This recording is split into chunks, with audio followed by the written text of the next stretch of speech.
Ladies and gentlemen, David Myddelton will now address us.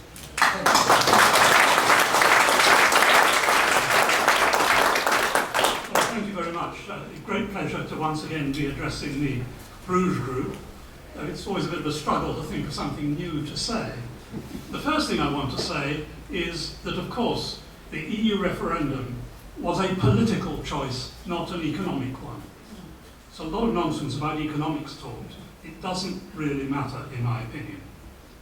But now what we need to do is make sure that Brexit really does mean Brexit, implying to me at least half a dozen things. One, complete withdrawal from the EU customs union. Two, freedom to do our own UK trade deals with other countries. Three, replacing the common agricultural policy and the common fisheries policy. Four, freedom to control our own borders and immigration as we see fit. Five, escaping from the jurisdiction of the European Court of Justice. And six, restoring the sovereignty of our own UK Parliament.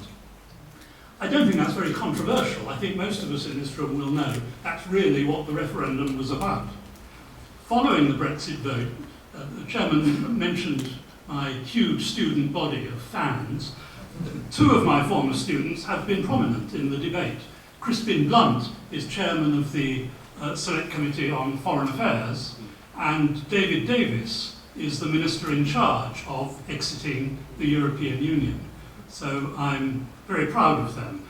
Blunt, of course, criticised the government for not allowing the civil service to do any contingency planning before the referendum. One of the most irresponsible decisions I can ever remember, even from the British government. Now, Margaret Thatcher and Jeremy Corbyn were nearby neighbours in North London for nearly 10 years. Despite very different political philosophies, they shared one strange feature. As leaders of the opposition during an EU referendum, they both supported the government policy of staying in the European Union. It's rather odd.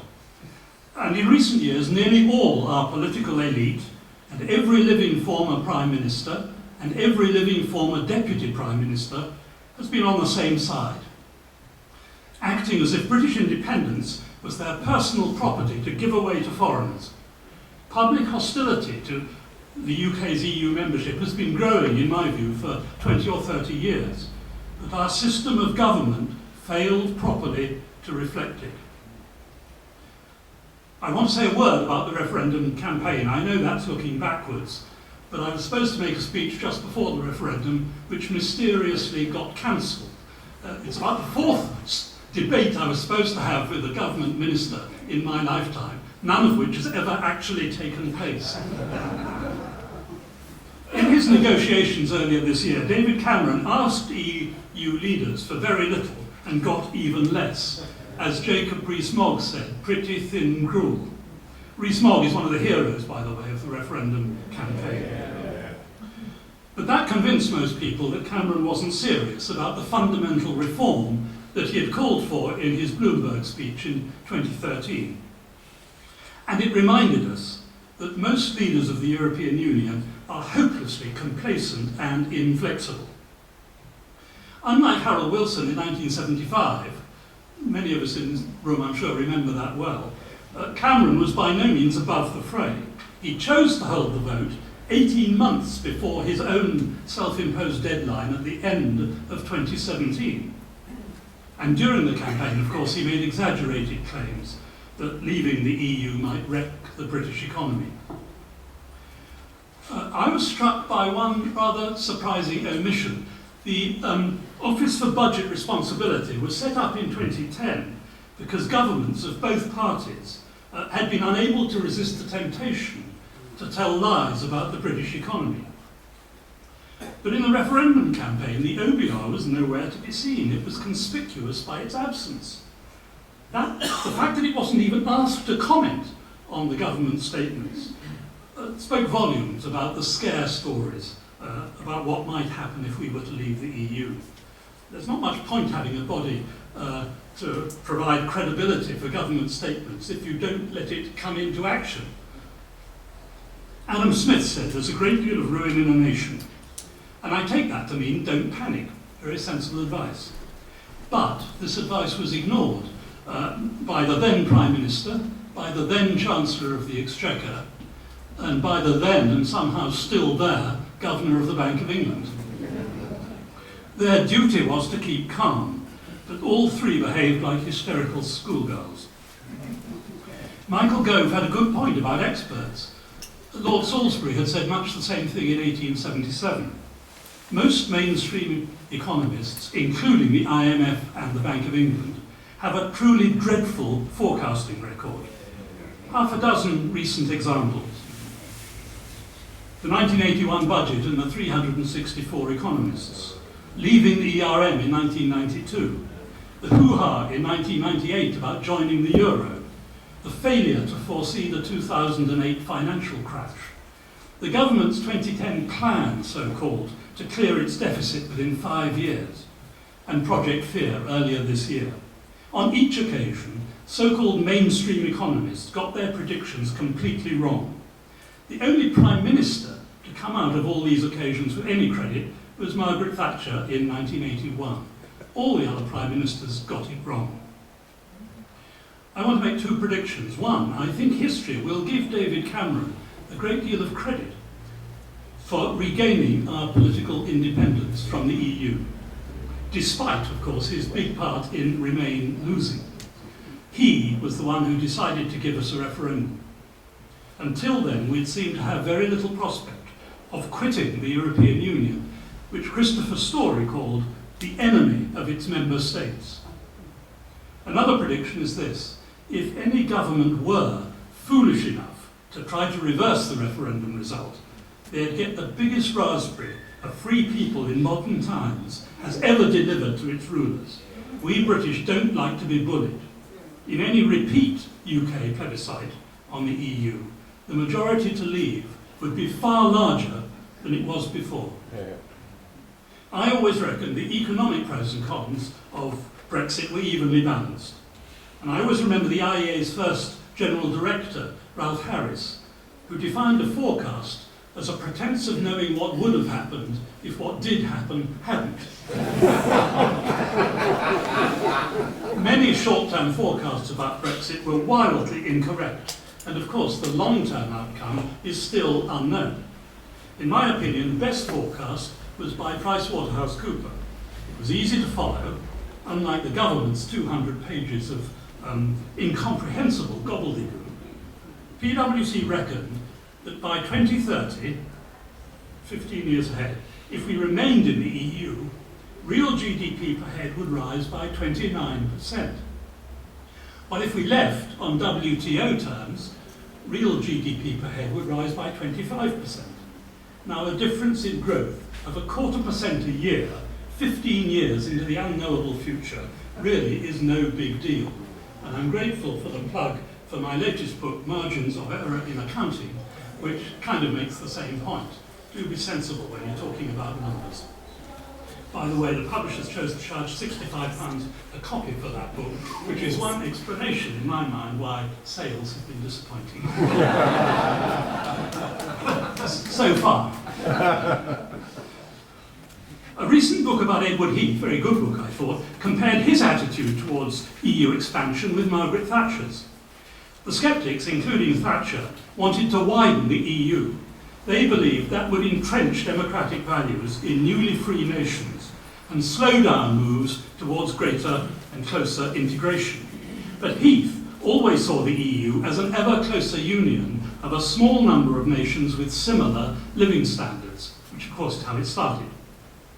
Neither Heath nor Thatcher ever supported both widening and deepening, which for more than 10 years has been destabilising Europe so badly. But in all the excitement about Brexit, we need to keep our eyes on the big picture. Of course the United Kingdom can prosper as an independent country once again. I take that for granted. But the real problem is the European Union itself. Can it survive, let alone prosper, without fundamental reform? I believe not. David Hume noted that developed countries often looked at their neighbours' commercial progress with a suspicious eye. wrongly assuming that one gained at the other expense, the zero-sum game assumption.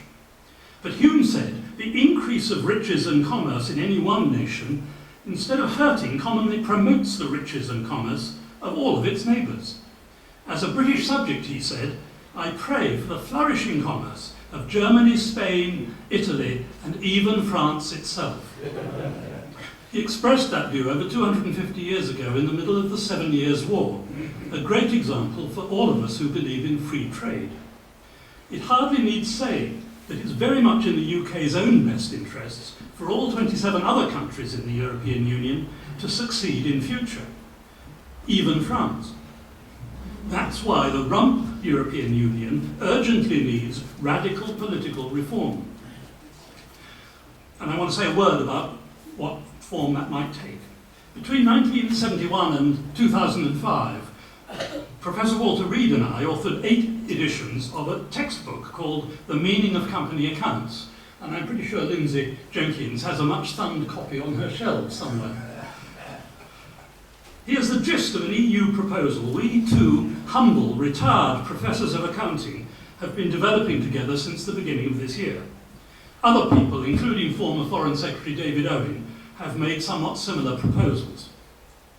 First, the UK should get together with other countries, members of the EU but outside the Eurozone, who deplore the EU's democratic deficit as much as we do. Together, we should seek to establish a grouping, perhaps called the European Democratic Union, or EDU. It should be a separate free trade grouping outside the EU customs union, but in parallel with it. Second, some EU members currently inside the Eurozone, where there's huge public dissatisfaction with the euro, might be interested in joining this new free trade grouping, even if that meant leaving the EU. That could enable them once again to have their own national currencies and regain economic flexibility. But a number of countries, many with close links to the German economy, might well prefer to remain inside the Eurozone and possibly pursue a path to ever closer union, which Cameron, I think, deserves a lot of credit for saying we had never been comfortable with. The minute I heard the British Prime Minister say those words, only 3.5 years ago now, I thought there was hope. For the first time in 30 years, I thought there's hope.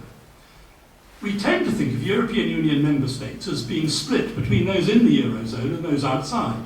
But other important divisions exist too. Between North and South, between East and West, between countries with a tradition of democracy and those with a more authoritarian history, and between wealthier and poorer countries. Any new setup needs to allow for these important differences, which the present setup, of course, obviously doesn't.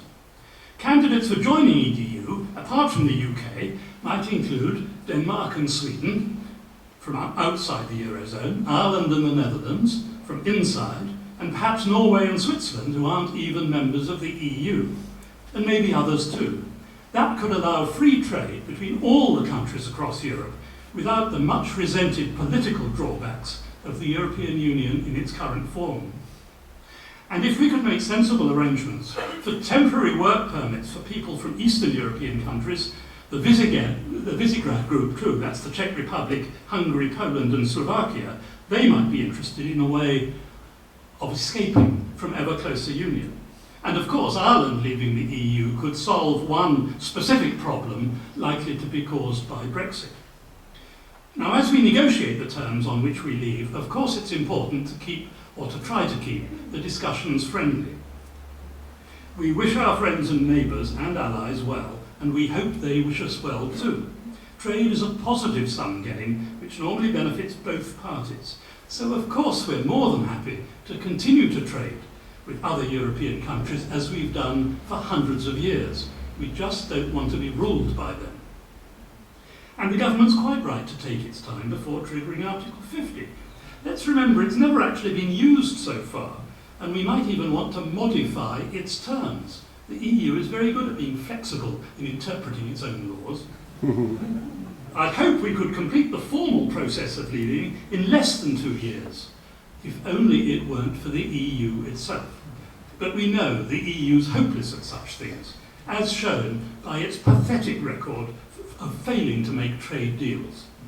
In principle, it does make good sense, as the Prime Minister was saying the other day, to adopt practically all existing EU laws into British law, and then, once we've taken back control, take as much time as we need deciding what to drop, what to keep, and what to amend. And we need be in no great hurry to complete that process. Doesn't worry me if it takes 10 years or more. This is a serious change we're making, and we should try to get it right. We should take our time. And when we're finally no longer a member of this continental collective, I do think it would be a nice idea to have some kind of ceremony to celebrate our freedom. Perhaps on the day we formally leave the European Union, we could find an EU flag somewhere in Britain that we can lower for the last time.